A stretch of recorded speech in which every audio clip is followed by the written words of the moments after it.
After more than 3.5 hours of deliberations, the verdict is in for accused murderer Alfred Saario. He was found guilty of second-degree murder and guilty of discharge of a firearm in a building causing death. And Saario was accused of fatally shooting his 29-year-old stepdaughter, Jamie James, before turning the rifle on himself in a failed suicide attempt. TV6's Iron Mountain Kingsford Bureau reporter Monique Lopez has the latest from court. As to count one, open murder, find the defendant guilty of the lesser offense of second-degree murder.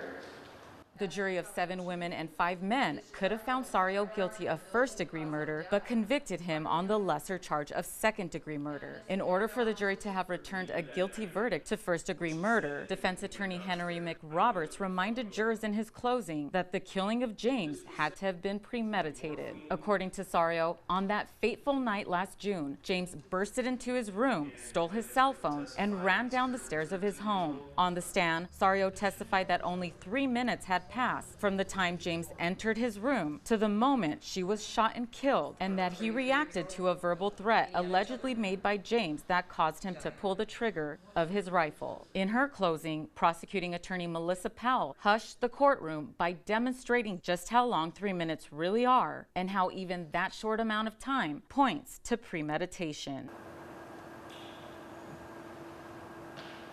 That's 30 seconds. And while in the end, the jury believed the murder of James was not planned by Saario, the need to hold him accountable to some degree was not completely lost on the jury, nor were the words of the prosecutor. He was her jury, he was her judge, and he was her executioner.